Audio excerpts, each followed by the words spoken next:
welcome. It's Public Works Committee. It's 56 degrees in Coeur d'Alene today. I saw short sleeve shirts and I saw strollers. It's amazing. So welcome. And our first up today is Bill, our parks guy. Hello, thank you for having me here today. I'm here to talk about something that many of you may have attended. Davis Enterprises has a weekly concert series in McEwen on Wednesdays, and we'd like to put together a proposal for him to have an agreement with us to continue that. The fee structure is outlined in the staff report and within the agreement itself, so I'll take any questions that you'll have about that. Dan, any questions? No, it's good. What I might add is that, you know, we did this with Tyler for a year. I wanted to give it a trial balloon, and he's done very well at doing all the things that we've asked, and all the things not to do, he's not done. So he's been really good to work with, and so hence we brought this forward after a year of this under our belt to see how it flew, and it flew well. Let's see, and do we have, I know we've got separate from this our food truck, food vendors and stuff, but is there any food or anything associated with these events? Yes, so Tyler brings in a few vendors, Okay. some beer and alcohol beverage that's there as well. Last year he had, I believe, a taco vendor, a pizza guy, and a guy serving burgers. And doesn't mean, and then he had other vendors that were non-food that were showing things. For example, there was one gentleman there that was from a car restoration business that he would display one of his redone cars, that sort of thing. So kind of a multi-purpose event. Yeah, so, and doesn't mean it wouldn't have, you know, at some point maybe shaved ice shows up or something. I mean, I don't know, but it's up to him to whatever, you know, he's keeping those numbers down. He likes the flow of it, but he might add a couple here and there, but it wouldn't be a problem for us if he did. Good. Let me ask just a couple questions. I was Sure. reading through the agreement.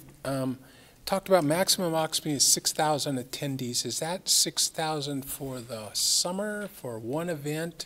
So the larger events is what I think is what you're referencing. There are 3 concerts, one each month of the summer, that he's liking to have a larger type, larger draw act, as you will. And so we would cap that at about 6,000 people. And the thinking is the current configuration would be the premium seats, and then we would expand the fencing that went out further to more general admission. And we've met with Fire out there previously, and they're comfortable with a holding number at that park within that area. I think it was just under 8,000. So we're in good shape as far as, you know, having access for fire and police and having all of the lanes opened up and those sorts of things. Okay. And along that same line, there was a talk about selling tickets and the city gets $3 at what point? Didn't describe when does $3 So kick when in? you were to buy a ticket online through the organization that he'll use or business that he uses, we would get $3 off of that sale of that ticket. Of any ticket sold online? Well, all the tickets for the concert. I don't think that he would, and if he's taking tickets at the gate, we would get a piece of that action too. So it's a larger, only the $3 is for those larger ticketed events. Not the normal everyday Wednesday. This is only for the 3 that's identified in the contract. 6,000 Correct. people or so? Yeah. Okay. And then for the $500 fee is for the whole summer? The $500 is per the Wednesday concert, Okay. excluding the large ticket concerts. So we don't charge on the large one? About the $3? Right. Get the $3? Right. Okay. And they basically, they've got the park for 2 days to set up and tear down. Well, not necessarily. On the larger venue, again, that one's going to be a little different because we had not done it yet. But on the regular series, the Wednesday night one, that's a day. So he comes in, he drops off the stage earlier in the morning before many of our patrons arrive. And then throughout the day, starting about 2 o'clock, folks start bringing their wares in. And then there's a cutoff point about 4:30 where if his vendors and all his folks aren't in, you're not coming in. And so we get control of the gate, and then he's setting up his fencing, all that stuff during that time from about 2 to 4. Okay. So what I'm reading here is basically the big concert gives them 2 days to get out. That's correct. Okay. And again, it might, and I'll work with him, it may be more days, honestly, because we don't know how that setup's going to go as efficiently as we hope. That's great, but if not, there's going to be some larger fencing that will have to be put on the perimeters. And we're hoping we can get it done the day before, and then the day of the concert in the morning, the next day, all of those fencing panels will be removed. And we're hoping to get it out that quick. But again, I'll work with him and keep you guys apprised as to how that's going, because it's going to be a work in progress for the large ones. Right. And then impact on parking and all that. Right. And then police and fire will be involved when we get into those discussions about how we're going to set up for the larger event. They've been very involved for these normal Wednesday concerts and been pleased with the way it's been handled. But the larger one's going to be a little bit of a learning curve for all of us. Okay. Another question about liquor sales. Do they handle the insurance side of that, or does Yes. Okay. So it's all part of his deal, and then he's using Iron Horse for the hard alcohol. And so they're setting up on the counters within the pavilion. Okay. And no glass? Correct. Okay. I think that's everything I had. Thanks, Bill. Yeah, this is new territory, and I really appreciate the fact that you need to build a good relationship with a promoter like that in order to have it be successful for the community. And everything I've heard about what Mr. Davis has done has been within the rules and immediate and to your satisfaction, and so I appreciate you staying on top of that. The one thing I mentioned to you earlier I kind of want to talk about is this exclusivity issue. The way the contract reads is that Davis Enterprises shall have the sole and exclusive right to produce and host a weekly concert series in McEwen Park, period.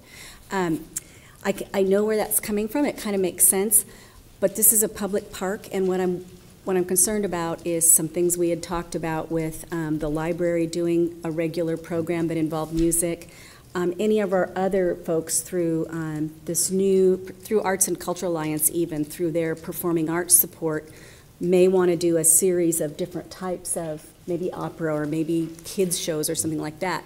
So I'm not sure about the language, and I'm feeling like what this is doing is for a 6-year period turning over control of any kind of series of music to one promoter, and that seems pretty exclusive for a public park. Okay. So that's kind of my big issue with the I think there's some agreement, creativity within the language there.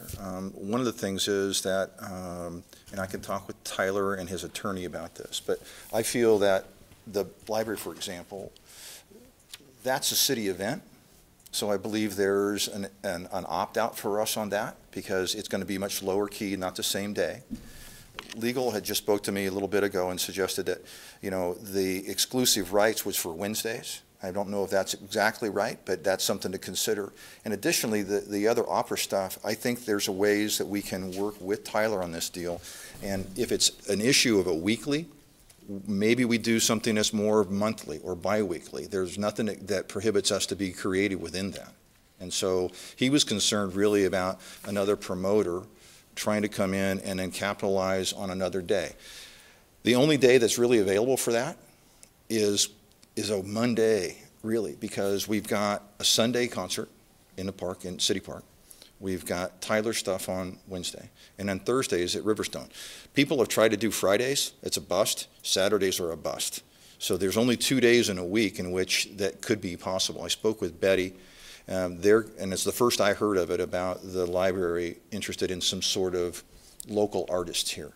And a couple of questions come up about the boundary of McEwen versus the boundary of the library.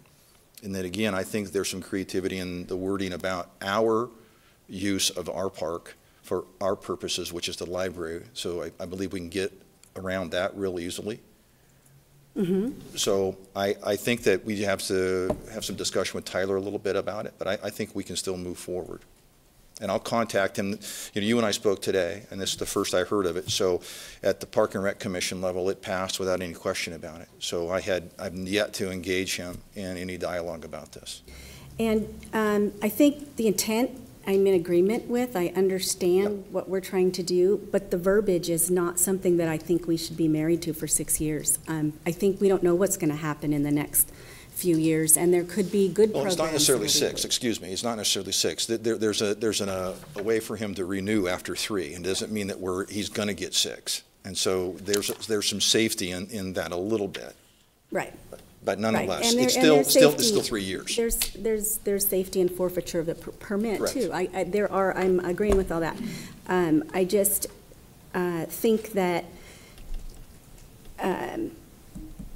we haven't had enough time to digest this, and it could be just that exclusivity clauses are sometimes just kind of general, but I just feel in this particular situation, especially with other opportunities and things changing with performing arts, that kind of locking that into one vendor on a weekly basis and the city property, I get that. That's an easy workaround. Right. But I hate entering into a contract that we have to already start thinking about workarounds and how do we get out of what we're signing if we can just take another look at this exclusivity piece before we put it all the way through is Okay. kind of the way I I can do feel that. about it. Let me ask you this, Bill, Yes, sir. why don't we just keep this on the agenda for next week for council? Would that give you enough time to kind of work through this and come I'll back get on and the be able phone to? when I'm done here Yeah. and start that dialogue with Tyler. And yes, I believe I That can. way you can present it to the whole council, you know? Well, with at these that point, I questions. hope to have something that will satisfy Right. Councilman Miller's concerns, and so it can move forward. So I hope I can iron it out before we get there, is my Yeah. hope. And I wish I had, I never like to bring up a challenge unless I have some sort of a solution. And I understand the city property, and perhaps if there can be some language in there that just gives the council the option to say. Get a little bit more allowance for us to do Yeah, other to creative say, things. Yeah, I if get it's it. in agreement with the producer and the city, that other, Can. you know, Well, that makes sense. so that there's something that just says the exclusivity, unless the promoter and the city agree that To, the library can do their program, put it or on the full. the Okay. Kitty Noodles can come in, or whatever, the Okay. opera series can yeah, come in, and they sign off I'll on it. start that discussion real quick. Okay, Okay. thank All you. right, let's put that on the council. Thanks, Bill, appreciate that. Thank you. So we got to vote on it, right? Want to vote on it, go ahead. I'm moving I ahead. would make a motion to recommend council approval of an agreement with Davis Enterprise for the Live at 5 concerts at McEwen Park to be heard on council agenda. I would amend the motion to ask that the exclusivity, section 22, be addressed prior to it being put on a council agenda. Fine? So we're going to put it on the agenda, and Bill's going to work it out. Good? Good. Good. Moving right along. This is the highlight of the afternoon. And did we vote? Mike's almost got a tie on, Did we vote? if you want to vote. Okay, all those in favor of whatever we said? Aye, Aye. okay. Okay. Did you get that, Troy? You're okay? Item 2, wastewater. This is some good news and some good news. All right, and you brought the big dogs in, huh? Oh, boy. Okay, talk to us, Mike. So thank you for having me. We have a presentation this evening on a wastewater rates and fees study that we have performed. But before we get into that presentation, I just wanted to give you a little primer on what to expect during the presentation and why it is that we do a rate and fee study. So the wastewater department analyzes rates and fees approximately every 5 years in an effort to make sure that everything is funded adequately, but also funded fairly. What we like to do is make sure that everybody is paying their fair share cost for whatever costs to treat their wastewater. And for transparency, we like to use an outside firm to perform that study. Also, in the interest of transparency, we're going to be having a public hearing on March 20th, which we've advertised for in the paper. We've also sent out our proposed rates and fees to several agencies throughout the city, including North Idaho Building Contractors Association, the CDA Realtors, the Chamber of Commerce, and the Downtown Association have all received emails of these proposals. Just as a quick synopsis of what you can expect out of this study, it's going to show an increase in rate funding is necessary over the next 5 years. And that's mostly due to our new tertiary treatment process, which is necessary to meet those new requirements that we have imposed upon us by DEQ, which is, I would like to remind you, for a very good reason, to make sure that our waterways stay pristine as they are. So we are proposing to spread that out over the next 5 years at a 6.5%, more or less, rate increase annually. And in the study, though, as well, it includes various fees, including capitalization costs. That's based, we'll go into detail on that, but that has gone down for the most part, slightly down on the cap fees. So we're pleased to inform you of that. And before we get any farther into this, I'd like to introduce Sean Coeur, who will go over our presentation for us. Great. Hey, welcome, Sean. Thank you. Appreciate the opportunity to chat with you this afternoon. As Mike said, we're going to walk through the wastewater rate and capitalization fee study. And I'll just start off with a brief summary of the process. And as Mike said, our goal here is to have equitable and cost-based rates and fees. And so we go through a three-step process to establish the rates: the revenue requirement, cost of service, and rate design. The revenue requirement you can think of like the checkbook. This is the revenues and expenses, both operating and capital, to determine what those revenue needs are over this next 5 to 10 year period, and we focus on the next 5 year. We then take those revenue requirements and we allocate them between our residential, commercial low, commercial high, commercial medium customers to determine those equitable and cost-based rates. And then those ultimately become the basis for the rate design that we establish as our rate schedules we go through this process. So this sequential process outlines, and you can look at it in the Water Environment Federation manual practice, that outlines the same approach. And so we've used these generally accepted principles. So I'm going to jump right into it. This is a summary of our revenue requirement. The horizontal line represents the current revenue levels, and the blue bars reflect our total costs in each of these next 5 year periods. So you can see our revenues run about 10 million. Our expenses as we go across the next 5 year period out through 2022 increase to about $14 million over that time frame.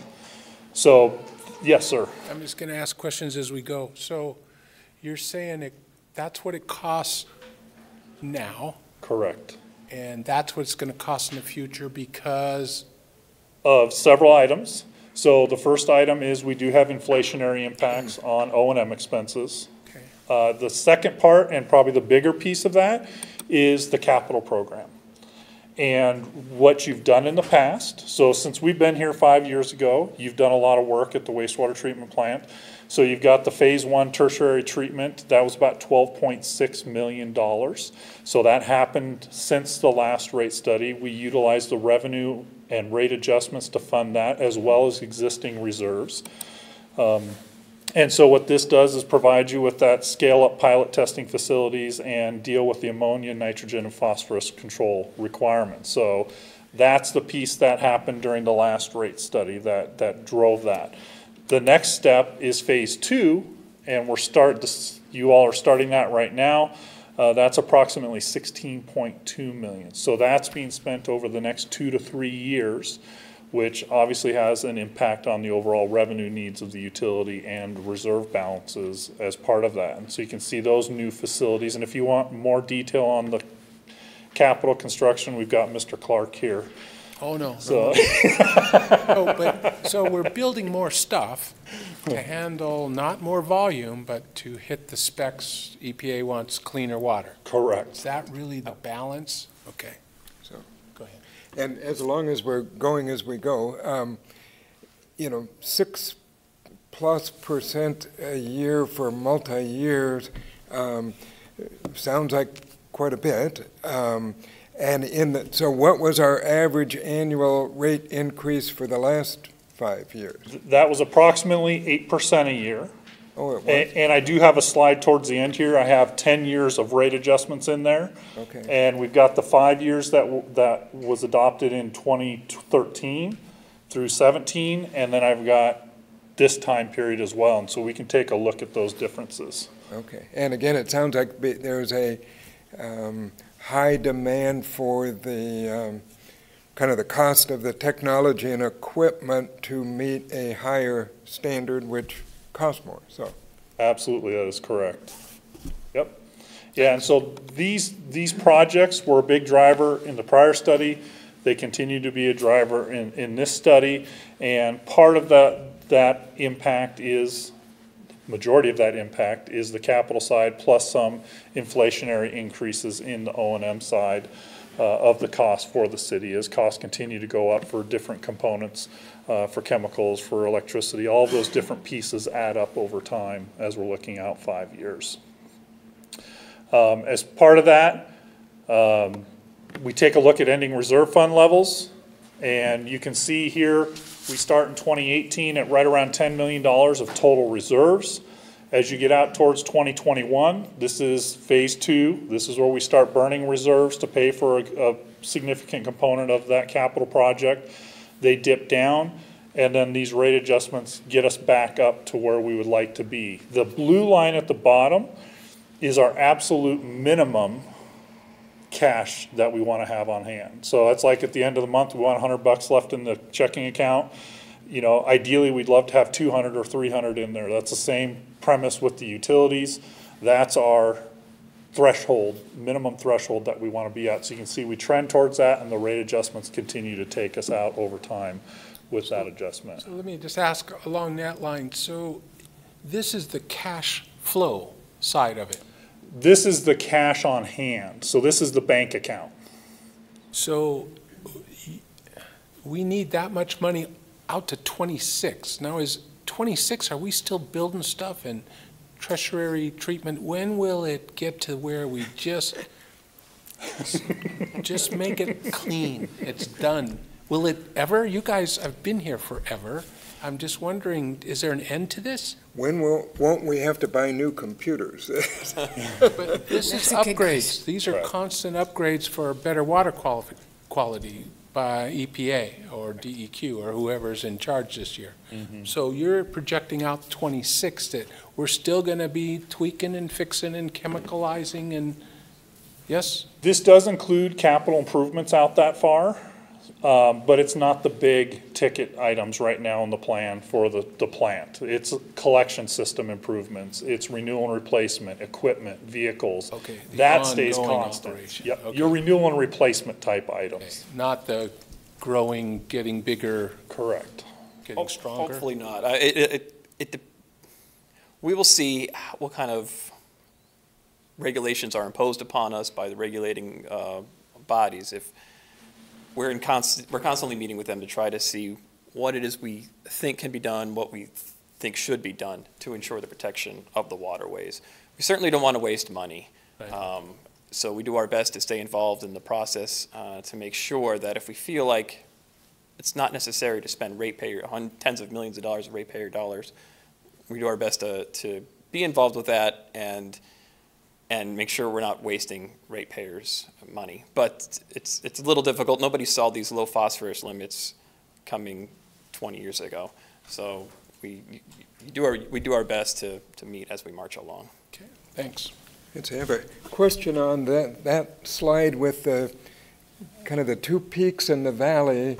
I get it that we burn a bunch of cash during the construction and get down pretty low, but that seems like a very dramatic kind of recovery in only 1 year. Do we charge more that year, or is it just that we don't have as much outgo in that? The latter, you're absolutely correct. Our capital plan is pretty high with phase 2 out through 2021, or 2020, 2021, that time frame.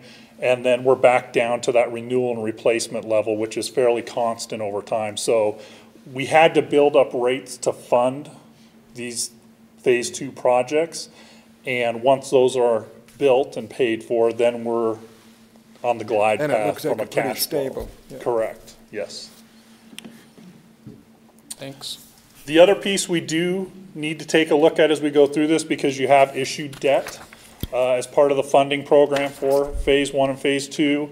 And prior projects, we want to make sure that you're able to repay that. That's an important aspect of borrowing money, obviously.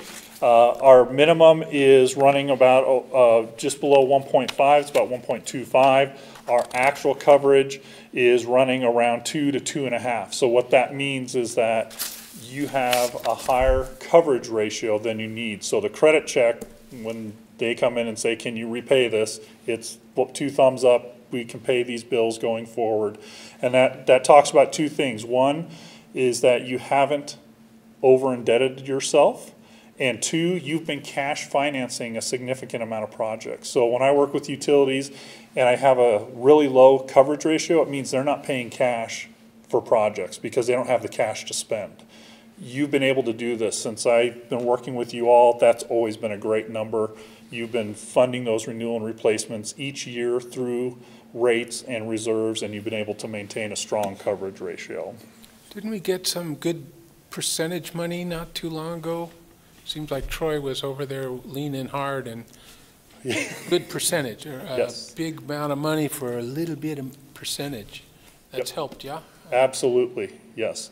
Yep, the last few low interest loans have kept that down during the last study, what we projected. And if I remember correctly, what we had projected were just slightly higher than what the city actually got as part of that study. So that's the plan going forward, because for part of Phase 2, we do have some additional debt as part of that would be picked up through this. So once we have that overall revenue need, the 6.5% roughly each year, then we need to allocate it. And the whole purpose of this is to make sure that we have cost-based and equitable rates. And what's a challenge is you don't track costs. Nobody tracks costs by, we worked on a residential line today, we worked on a commercial line yesterday. So we have to go through a process called a cost of service to allocate those costs to the various customer groups that we look at. So we look at residential, commercial low, commercial medium, commercial high. And the reason for that is they each impact the system differently. And it's primarily through the amount of water, or wastewater in this case, that comes down to the plant, and the strength of that wastewater. So how nasty is it, and how hard is it to treat? So when we look at a commercial high customer versus a residential, that strength is significantly higher, and it takes more time, more processes, more chemicals, et cetera, to clean that wastewater. So when we look at our cost of service, there's a portion of the cost that we can take and say, this is strength related. These are all the items we need to meet these high strengths. So they get split proportionally between those customers based on how they impact the system. So while commercial high may not have as high of flow or volume, they have a much higher proportional share of the strength component. And so that's how we go through and allocate those costs. And ultimately, at the end of the cost of service, it tells us, are there subsidies? Is residential paying too much, commercial too little, or vice versa? And if so, then we need to adjust rates. So in the last study in 2012, 2013, we saw that we needed to bump commercial up a little bit more compared to where they were. So they had a slightly higher percentage adjustment or bill impact over the last 5 years. When we came to the results this time, everything looked very nice. Everybody is within this range of reasonableness that we talk about. And that means that when you look at the 6.5% adjustment for the system, their cost of service results were all right around that 6.5%. And so the bar chart here, the green or yellowish color, it shows what the current unit cost is for the system for residential and commercial. And the blue is our cost of service unit cost. So what that says for each of those, you can see that proportion is about the same for each of those customer classes. So that adjustment we made back in 2013 flattened everything else out nicely. So what we're looking at here is what I'd call an across-the-board adjustment. Everybody's rates will be adjusted by that same amount, that 6.5% essentially for each component.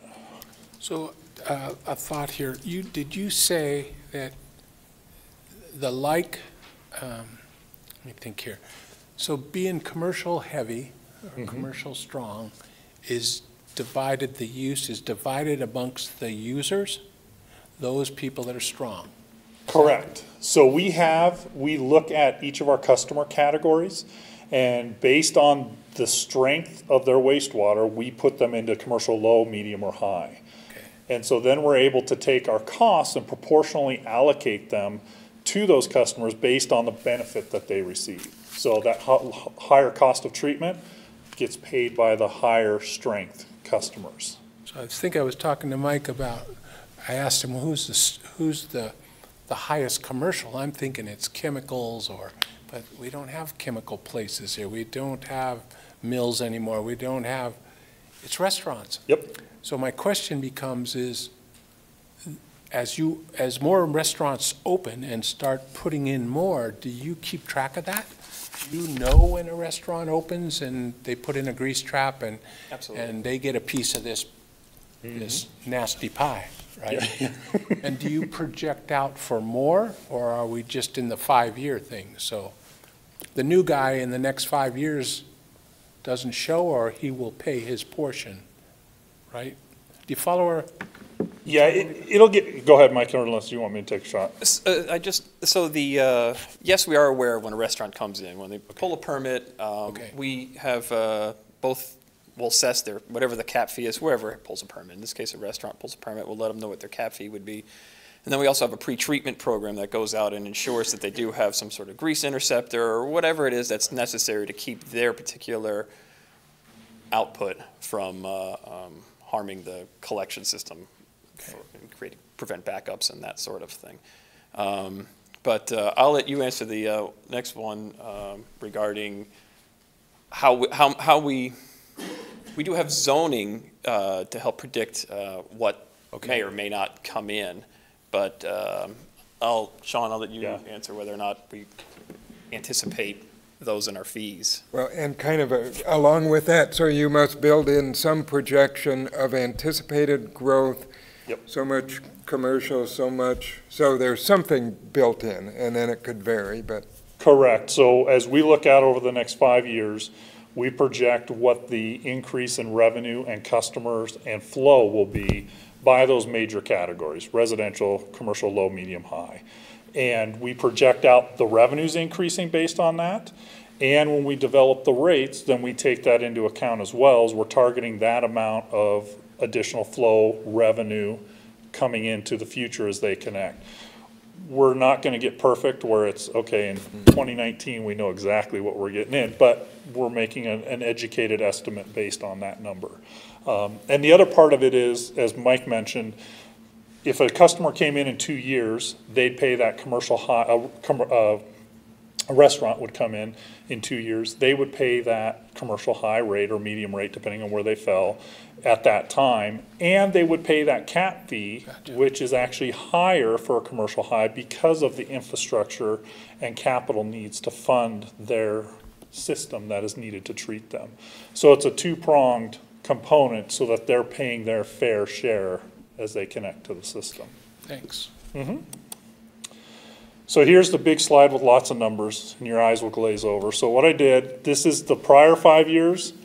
Today is our blue line, right in the middle, that's your current rates, and then the projection going out through 2022. So what you can see is in 2013, a residential customer would pay $26.40.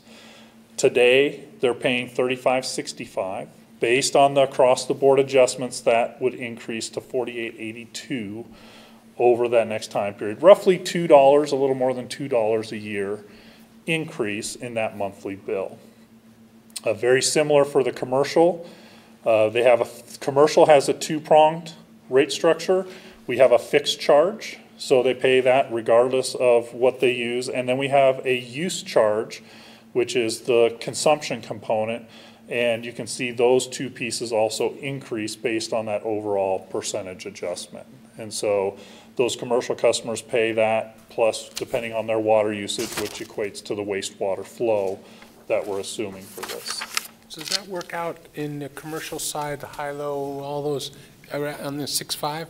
Pretty close, yes. Yep. There might be some rounding in there to the penny. Sure. But yes. I just seem to remember 5 years ago, it was like, can can everybody afford, you know, another $2 a month over the long period of time? And we're basically kind of still there. Correct. $2 for clean water and a cool waste treatment plant, and Mike is here now, and Yeah. you're still here. Yeah. And you're still here. I remember when we were talking what color the paint the place you were around, weren't you? Some of the design of the buildings and stuff, yeah. Well, and what this shows, here's a comparison of the Spokane River utilities, as we're calling them. So these are all folks that need to meet similar discharge requirements as you all do. And so the orange on the far left is the current, that's 3565. The proposed in the middle is our 3798. And then you can see Post Falls is up around 49, Hayden 38, Liberty Lake 54, Spokane County 47, City of Spokane around 45.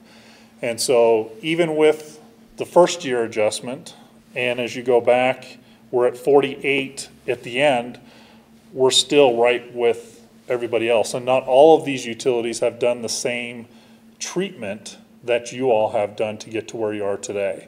So there, I know the City of Spokane is looking at rate adjustments over the next 3 years.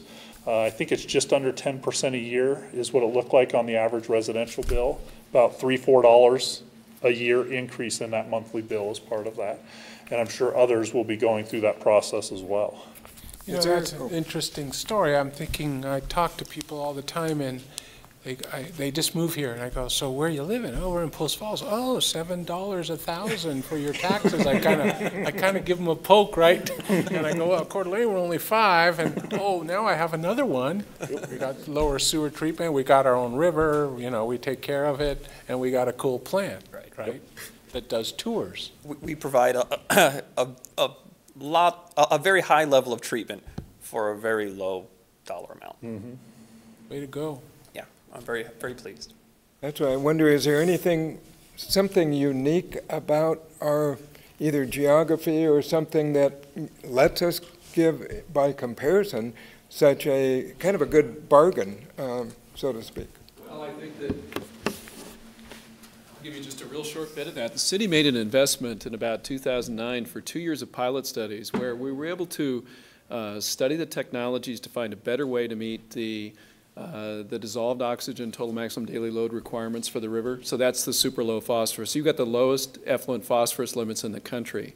So it's challenging technically, but I think the investment the city made, we're really harvesting now, because we found a way that we could do maybe less of the capital improvements and get the same level of performance and treatment in the plant. So what Sean was showing you that we built in phase 1 and phase 2 of tertiary treatment is the scale up of those pilot tests the city invested in.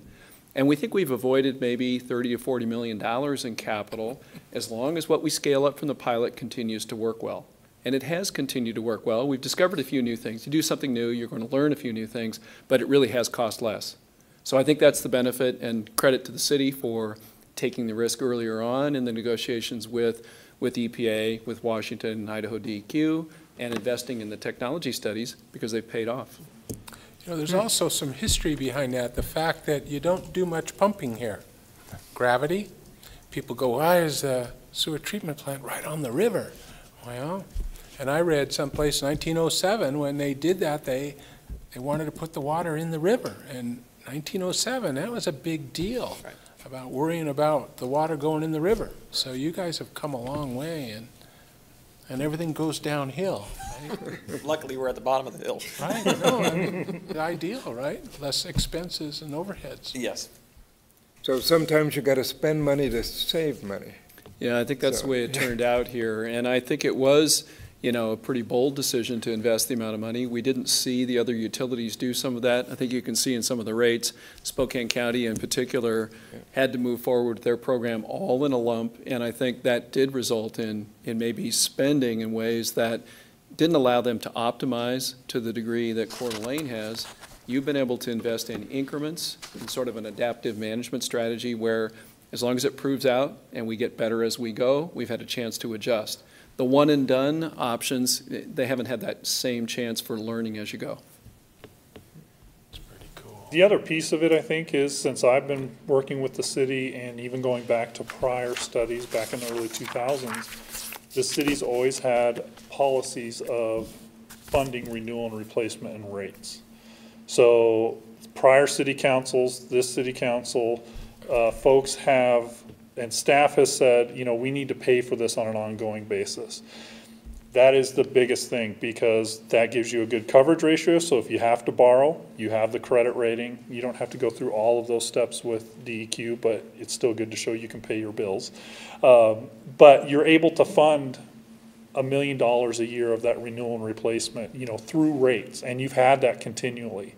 And that really helps keeping costs down. That's where I see utilities running into trouble, is that number starts disappearing over time as it gets eaten away by inflation or larger capital projects. And all of a sudden that number is zero, and they're trying to figure out how to just maintain the system. You all have been ahead of that game to keep running the system prudently and to be funding it on an ongoing basis. And that helps, besides, in addition to what Dave said, that helps keep rates down over the long term. You don't have these huge spikes to catch up and have issues with that. You're able to pay for it on an annual basis. Along those lines, does the technology that's been developed, this cool stuff that we found or you guys made work, is it being passed around? I mean, can Post Falls use the same technology, or is their stuff different?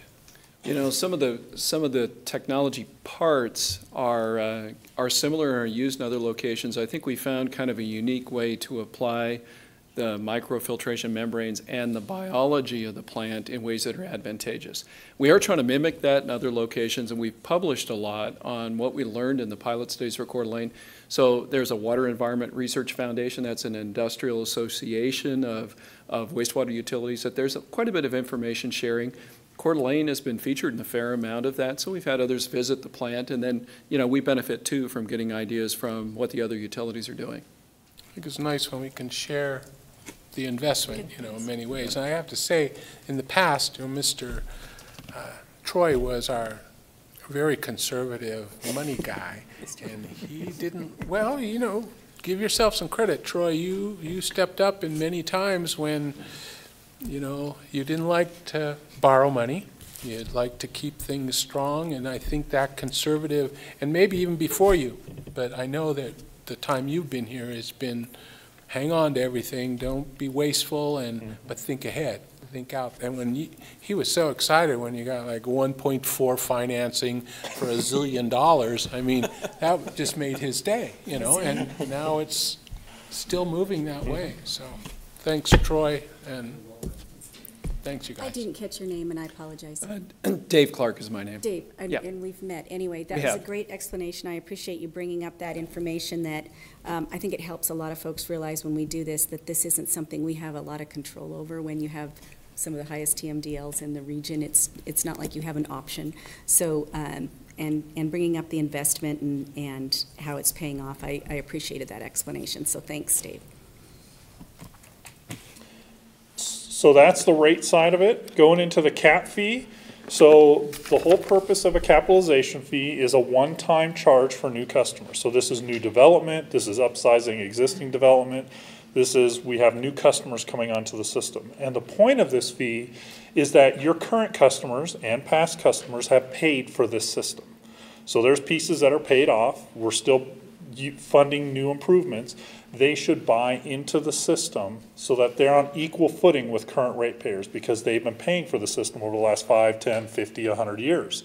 So that's the point of this. So the theory is growth pays for growth.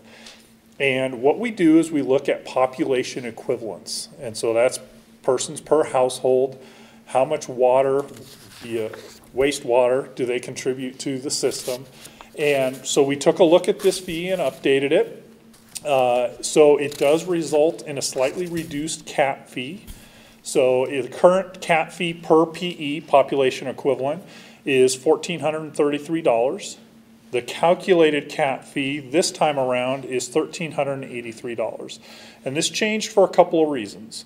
One, we had a slight increase in our persons per household. That went up since the last study. Based on census data. So that's one reason why you want to look at these fees every 5 years or so, because demographics change a little bit. The other part is wastewater demands are down per capita. That's something we're seeing nationwide, is overall water use and wastewater flow are coming down with everybody putting in low-flow toilets, faucets, dishwashers, all those kind of things start driving that. And so those two components resulted in a slightly reduced fee per PE. So what we do is we take that fee per PE, and this is really small, I apologize, and we multiply it for a single-family home of a population equivalent of 2.39. So we take the $1,383 times 2.39 and the old fee times the old calculation, and we get a proposed or updated fee of $3,305 per PE. And the current fee is $33.25. So it's a $20 decrease in the cap fee for the typical residential home. As you go down the list, they've all changed roughly the same as part of that. But you do see a slight increase in the commercial high category. And one of the reasons for that is as we go through the cost of service, we have new infrastructure in place now that we didn't have 5 years ago. Most of that is related to high strength, meeting our phosphorus, our nitrogen, all of those requirements that we have. That proportionally gets passed along, and based on the commercial high strength customers' characteristics, they got a slightly higher proportional share this time around as part of that. And so, yes. I have to ask about bowling alleys.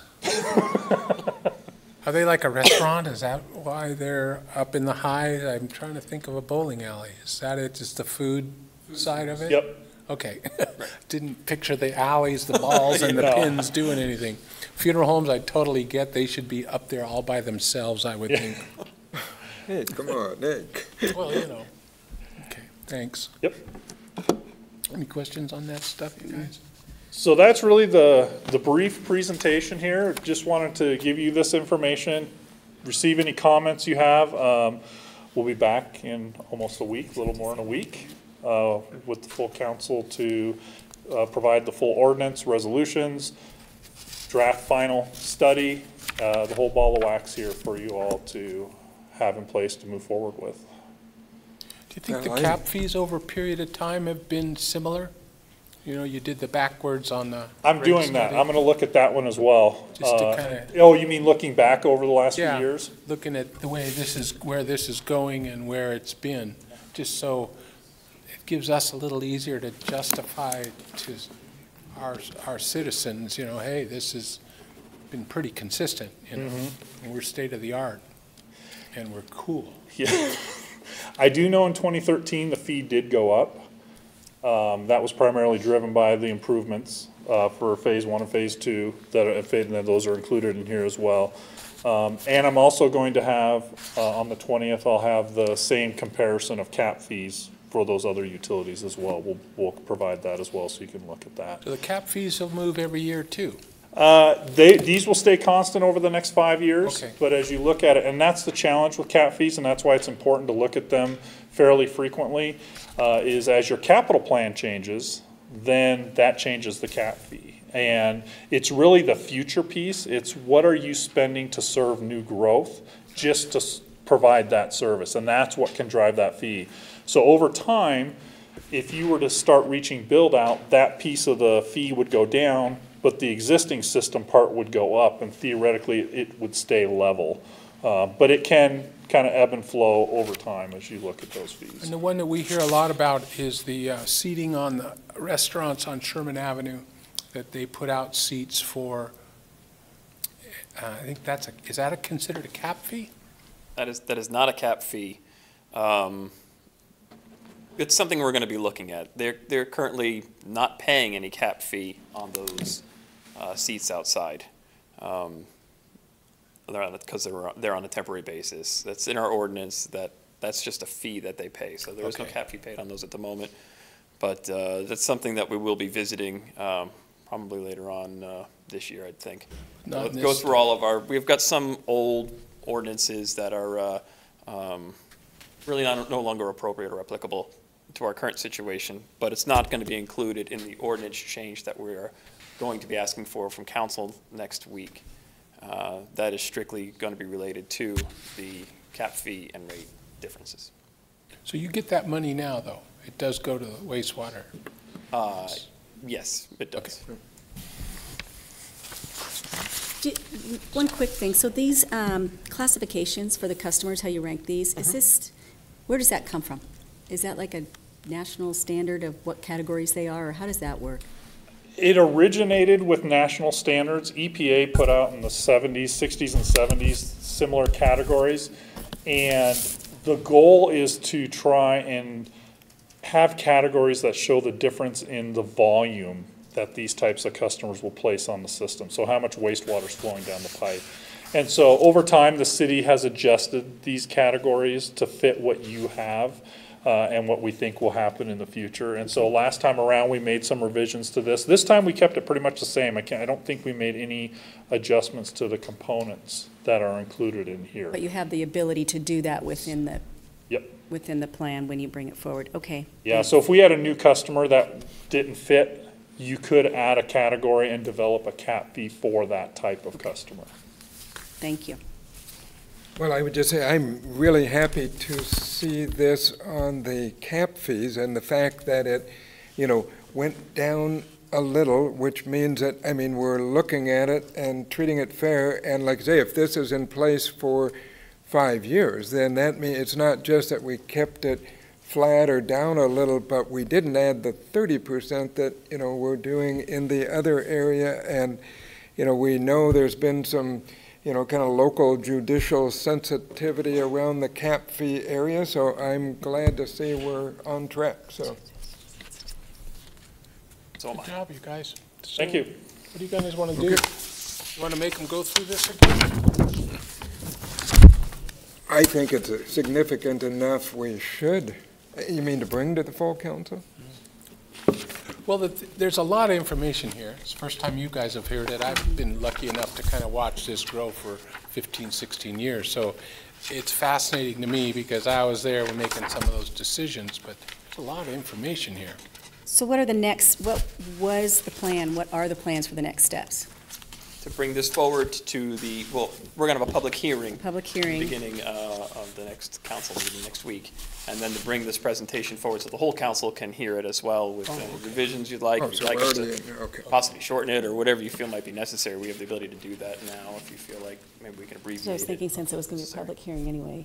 So you're going to do this again? Yes, and then we'll look for an ordinance, we'll be looking for a change to the ordinance to reflect the current rates. So right now, Well- we're just going to move it to consent, to put it on the agenda, to Schedule the public meeting. hearing. We'll schedule a public hearing and put it on the Gotcha. agenda. You guys should put So, this I would make a motion to recommend the council adoption of modification in chapters 13.08 and 13.16 of the municipal code for the purpose of establishing new wastewater user charges, and that fees would be effective April 1st, 2018. Oh, dies from a lack of no, just kidding. No, I'm just thinking about the timing. We have one more council meeting before April, so it'll be on the next council meeting agenda? It'll be on the next council meeting And it's agenda already scheduled? for the rates. Yes, exactly. Okay, It's already on there. second. Thought it was later in the month. Any other thoughts, comments? I think we're there. All those in favor say aye. Aye. Opposed? Consent, please. Thanks, you guys. Great job. Thank you. Thanks for the historical perspective, too. Tim, you got 6 minutes to hit the hour, so sorry to leave you like that, but when we're in the sewer business, there's nothing better other than streets. Right. So Tim is here for some partnering with our neighbors on chip sealing. Yes, thank you, Chairman, council members. Today I'm looking or requesting approval for a cooperative funding agreement for this year's 2018 chip seal project. This is our third year. We've kind of dove a little deeper each year. This is the same project that we did last year with the City of Hayden and City of Dalton to get better pricing on the equipment and the cost of doing the chip seal. A little bit different this year, in which In this agreement, we pulled out the construction part of it, out of it. We're going to do the construction part in-house. That is the inspecting. We have a gentleman on board now, a new field supervisor that came on in this year, and he's put down hundreds of miles of chip seal. So we want our inspectors to start getting involved and understanding that. That was a big markup cost last year in this process, so we're going to do that in-house. This year, we're doing, I think, 5 or 6 different subdivisions. By the end of this year, we will have almost everything on the northeast quadrant of town. We'll have already had chip seal done. I think it's a proven product. We're doing really well with it.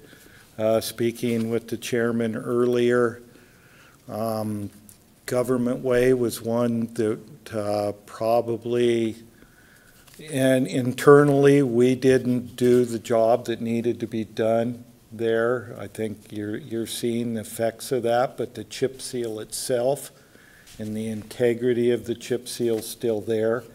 You can see the crack lines and things like that, and that's one of the reasons why we are going to do what they call a double shot, which is the first part of the process, they'll put a 1/2-inch chip down on ironwood, and then a week later they'll come back and they'll put a 1/4 inch or a 3/8 inch chip to fill the voids, get a little bit more high traffic, less wear on our product.